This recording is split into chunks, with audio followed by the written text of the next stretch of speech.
Fala, meu lindo!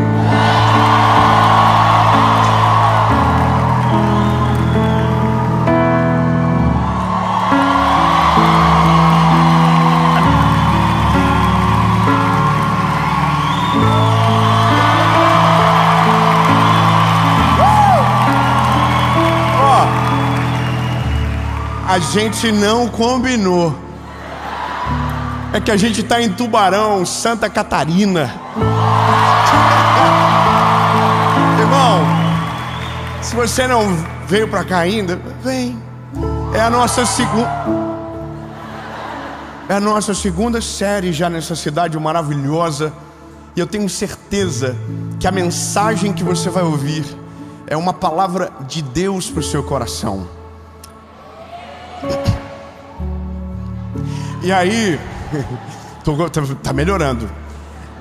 E aí, então, antes de começar, eu só quero te pedir um favor muito importante.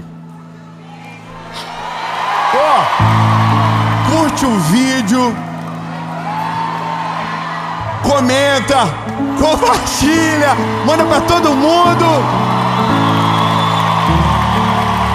E é isso aí, compartilha. E o negócio, meu Deus, nossa, não pode esquecer disso. Nós estamos chegando na marca dos 10 milhões de inscritos. Glória a Deus. Então, meu lindo, se você não é inscrito ainda, se inscreve, ativa o sininho.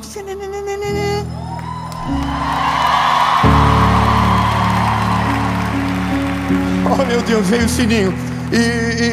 E vamos para a mensagem.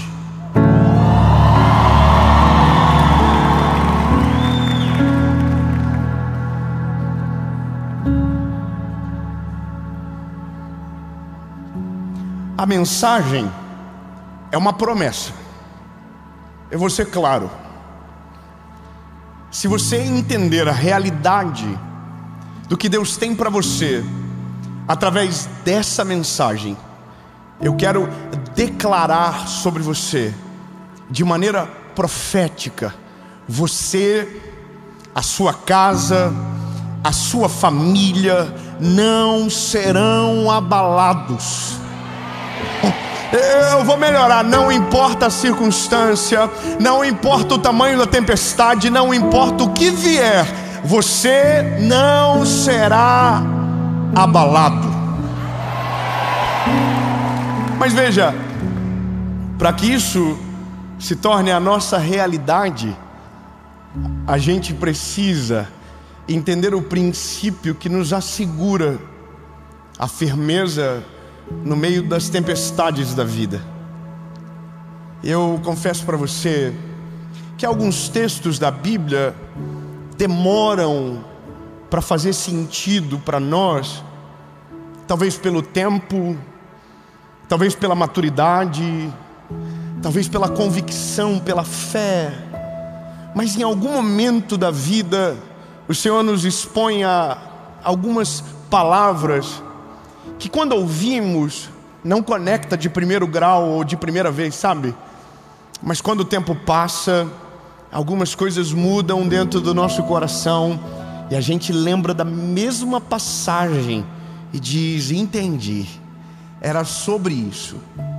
E a passagem que eu leio para você agora é uma passagem que eu ouvi quando eu tinha 19 anos de idade.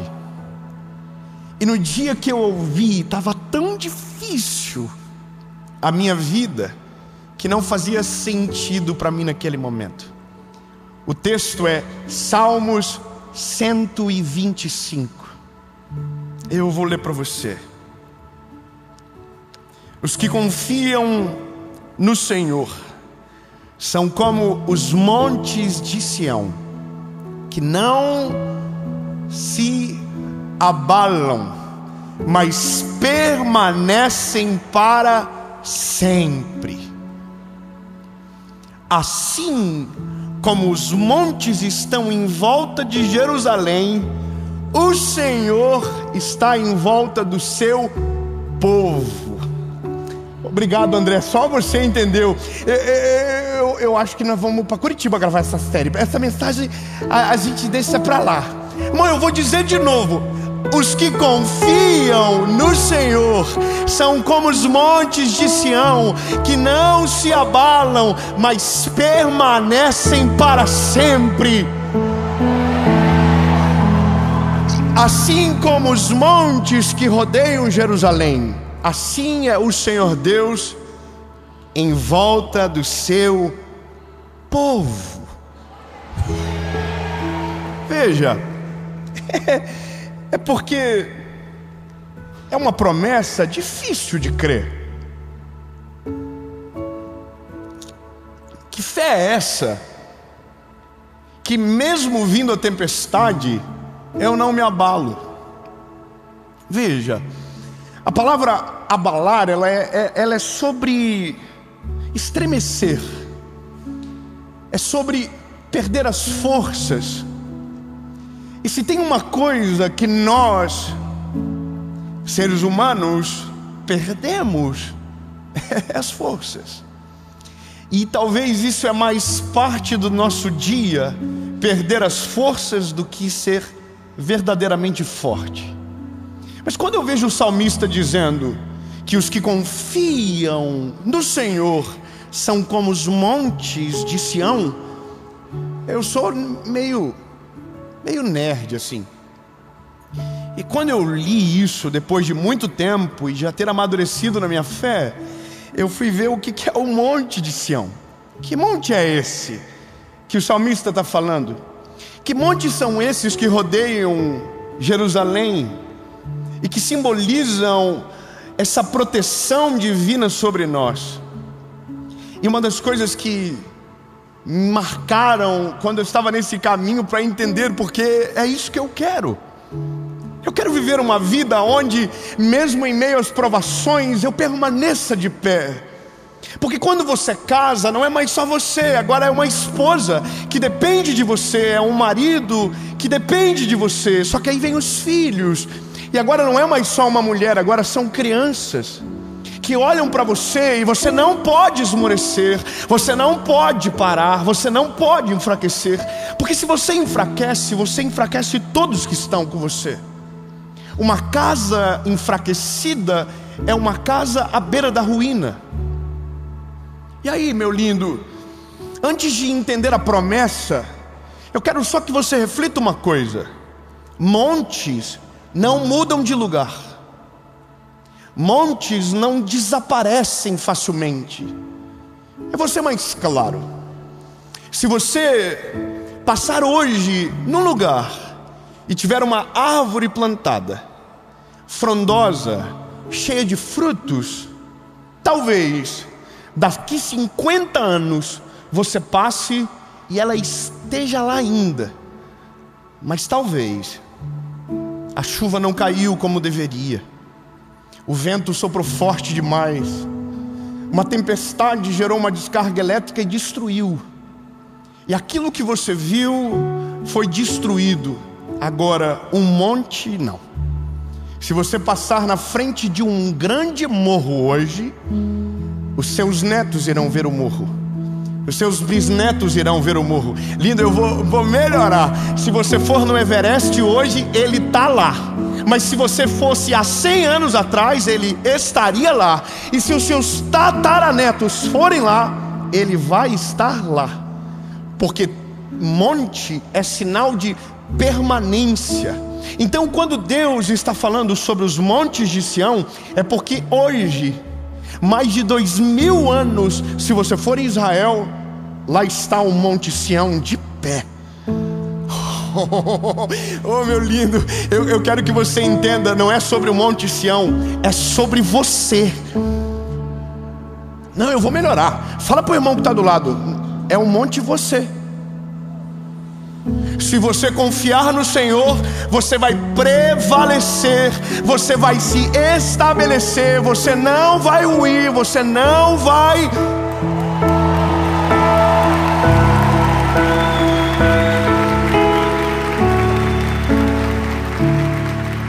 Eu sei que é maravilhoso, mas a gente tem problema quando é muito poético. A gente precisa de prática. A gente precisa olhar e dizer: está aqui. Não é só alguém declamando, é alguém que viveu e conseguiu passar para frente a mensagem. Veja, a promessa é clara. Se você confia, você não se abala. Se você não se abala, é porque você confia. Amém? Só que temos mais um problema. A gente é muito desconfiado. Sim ou não? Tem dia que a gente acorda dizendo: I love you, Jesus. Mas tem dia que a gente não acredita em nada, não acredita em ninguém, não acredita no Senhor. Só que se a condição da promessa é confiar nele, o início de um abalo é justamente quando você perde a fé em quem te sustenta no meio da crise. E é isso. Quando o Senhor me fez entender que só dá para viver a promessa quando eu respeito o princípio, o meu cuidado foi: Senhor, então como eu transformo uma fé instável em uma fé sólida? E aí existe duas maneiras: ouvir a palavra de Deus, porque a Bíblia diz que a fé vem pelo ouvir. Então você não pode ouvir pouco, você precisa ouvir muito. Você precisa ouvir todos os dias, você precisa buscar todos os dias. E isso vai fortalecendo a sua fé, isso vai amadurecendo você. Mas tem uma outra coisa: experiência com Deus. Quando você tem experiência com Deus, no dia da crise, você tem uma memória poderosa dentro de você, que diz: o mesmo Deus que esteve comigo, está comigo ainda, não abandonou, está do meu lado. Então, nele eu posso todas as coisas. Entende?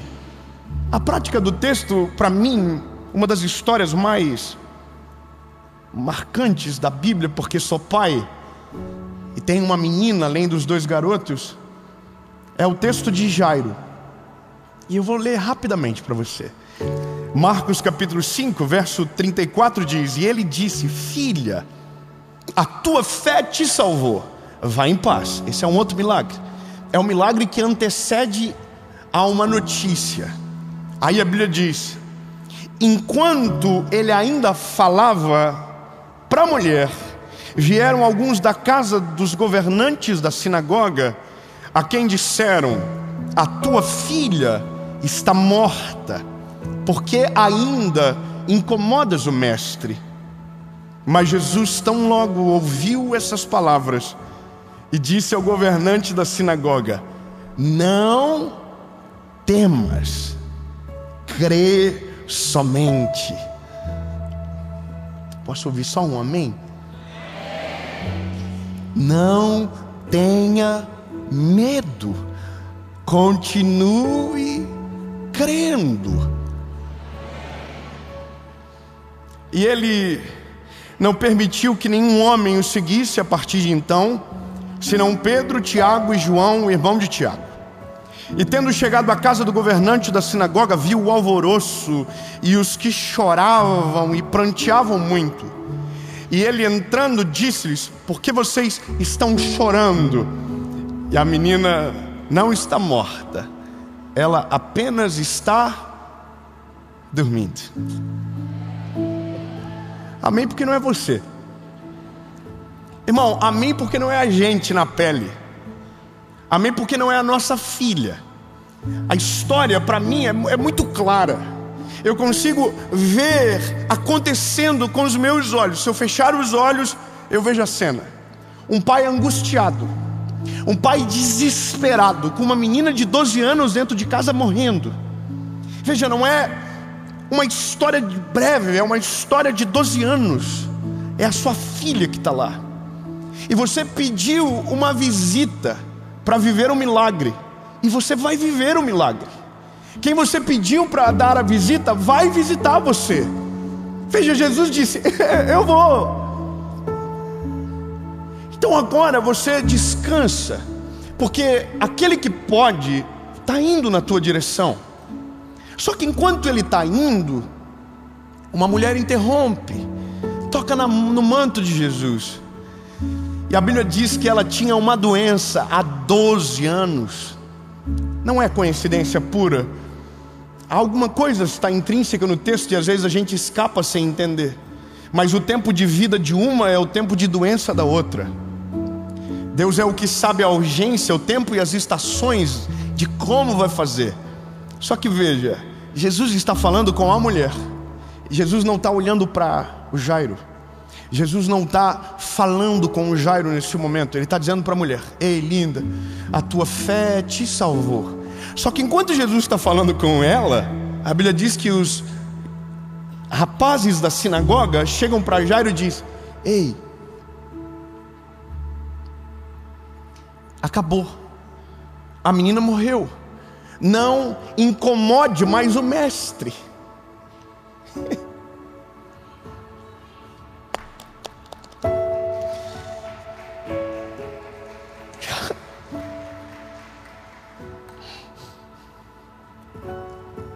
Eu sou pai. Se alguém diz para mim, diz: cara, não adianta mais, acabou, a Serena foi embora. Eu consigo imaginar a aflição do Jairo momentânea de desespero. Só que a Bíblia diz que Jesus se mete numa conversa que não é com ele. Eles não vieram falar para Jesus, eles vieram falar para Jairo. Jesus não está falando com Jairo, Jesus está falando com a menina. Mas quando a conversa chega do lado, Jesus é curioso igual a gente, irmão. Irmão, se der uma briga no avião, eu mudo de assento para entender a confusão. E aí quando eu olho para Jesus ouvindo uma conversa que não é com ele, eu digo: caraca, Jesus ouve as conversas que nem são com ele, irmão. Então tome cuidado com tudo que você diz, porque mesmo que você não está endereçando a ele, ele está te ouvindo. Amém? Só dá medo em mim isso? Porque eu digo umas coisas que até eu duvido de vez em quando. Bom, Jesus se meteu na conversa, que não é com ele. Mas Jesus não fala para quem está dando a notícia. Ele fala para quem está recebendo a notícia. Ô Jairo, eu imagino que o diálogo devia ser muito diferente, assim, de intensidade, sabe? Jesus está falando num tom com a mulher, mas com ele está assim: Jairo, ei! Aí o Jairo, provavelmente com o olho correndo lágrima, provavelmente com o coração acelerado, a mão suando. Jesus disse para ele: ei Jairo, olha para mim, não se desespere. Aleluia. Eu vou melhorar até você começar a viver junto comigo. Ei, Jesus está dizendo para ele: ei, não se desespere. Não, eu vou melhorar. Eu vou lembrar do Salmo 125 verso 2. No 125 verso 1 ele diz: os que confiam no Senhor são como os montes de Sião. Mas no verso 2 diz: e assim como os montes que estão ao redor de Jerusalém, assim é o Senhor guardando o seu povo. Veja, a conversa não está no monte, a conversa está no centro da cidade, está na vida de Jairo. Só que quando Deus, através de Jesus, diz: ei, crê somente, é os montes que guardam Jerusalém. Meu lindo, eu posso ser claro com você? Não existe possibilidade de Deus te abandonar no dia difícil. Não existe possibilidade de Deus não saber o que você está sentindo. Não existe possibilidade de Deus virar as costas para você. Não existe a possibilidade de você ser abandonado pelo Deus que criou os céus e a terra. Não existe possibilidade. Então existe uma forma de resolver o que acontece no meio da crise: continuar olhando para Ele e crer de todo o nosso coração. Agora pode. Ó,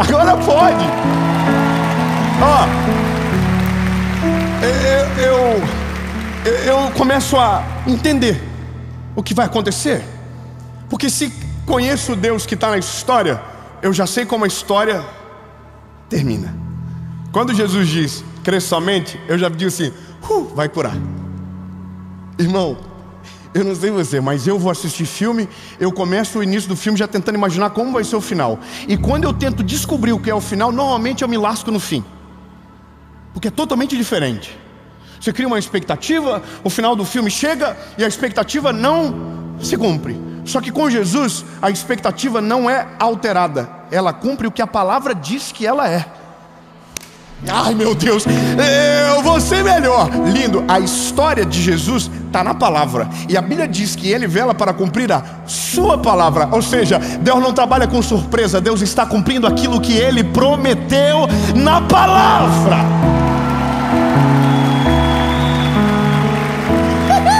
Agora, então, quando é com Jesus, Ele diz: ei, olha para mim, crê somente. Eu aqui digo: vai curar.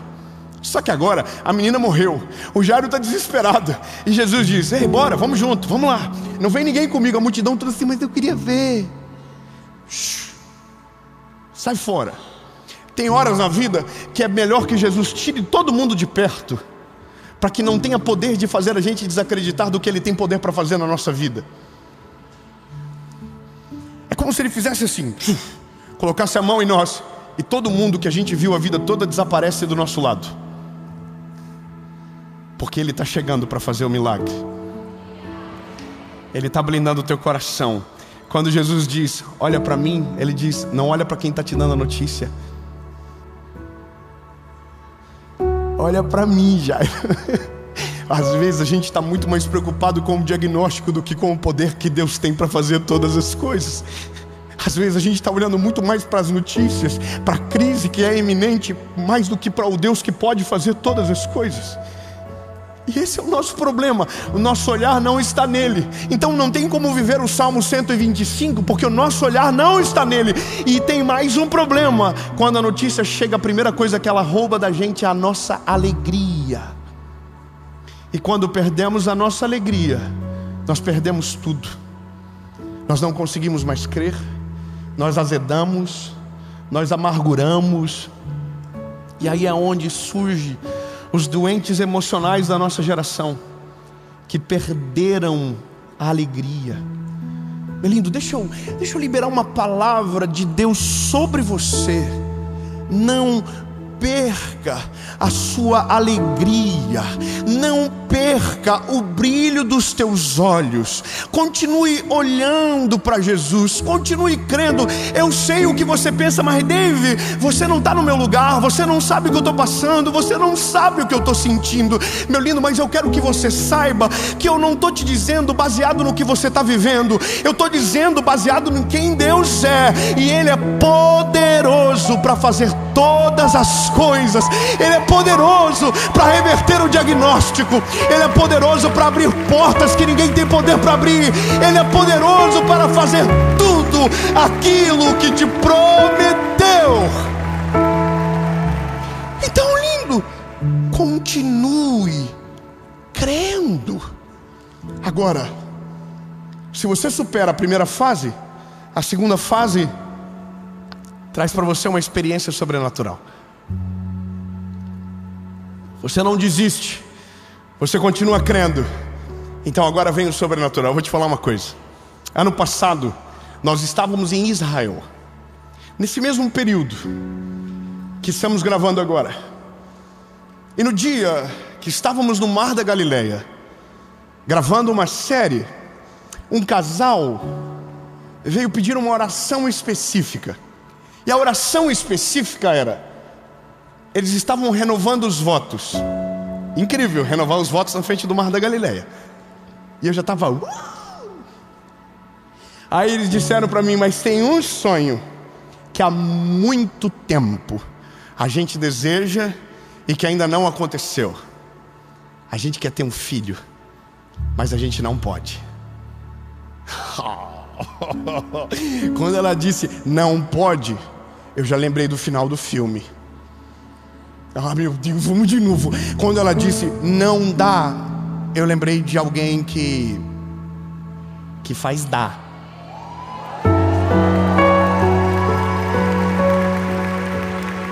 Aí, irmão, eu confesso pra você que eu sou muito vida louca, irmão.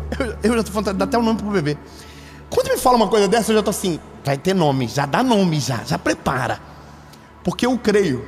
Porque já vi com os meus olhos milhares de vezes mulheres estéreis dando à luz, pessoas com diagnósticos de fim, vivendo novos começos. Eu já vi casamentos perdidos sendo restaurados. Eu já vi filhos longe de casa voltando para dentro de casa. Os meus olhos já viram, então eu já conheço o final do filme. Se você olhar para o Senhor, continuar crendo, Ele vai passar na tua casa. E quando Ele chegar na tua casa, quem estiver chorando vai parar de chorar. E Ele vai olhar para a cama e vai dizer: Talita cumi, ei menina, levanta.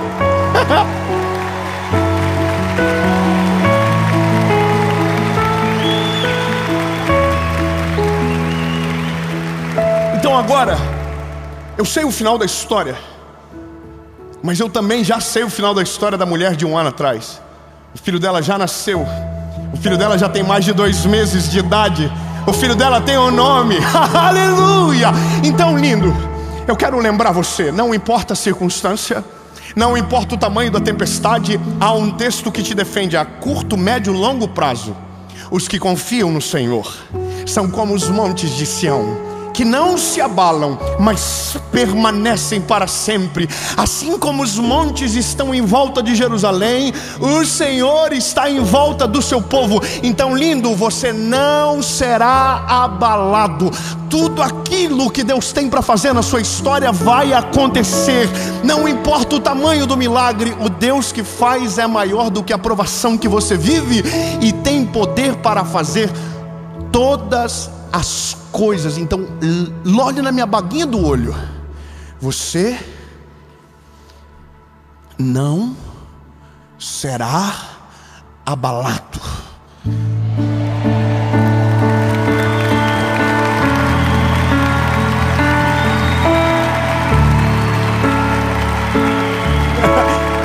Jesus, eu quero crer, Senhor, que agora tem gente voltando a crer, voltando a olhar nos teus olhos, voltando a dizer: Jesus, então pode. Jesus, então dá. Jesus, então é possível. Tudo é possível para o que crer. Aleluia. Só tem uma forma de um monte mudar de lugar.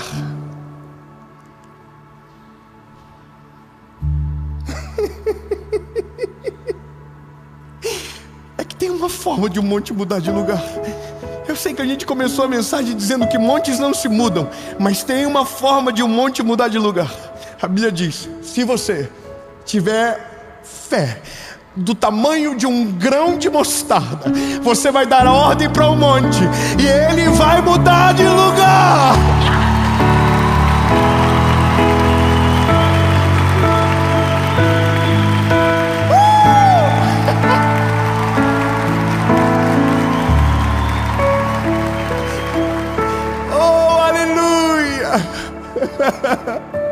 Milagres, Senhor, estão chegando sobre a vida dos teus filhos. Em nome de Jesus, Senhor, nós não seremos abalados. Nós viveremos da tua glória, nós viveremos da tua graça. Nós veremos com os nossos olhos aquilo que estava perdido voltar à vida. Nós olharemos e veremos e testemunharemos do teu favor e do teu agir, Senhor. Pode levantar céus e terra, mas aquilo que o Senhor tem sobre nós vai acontecer no nome de Jesus.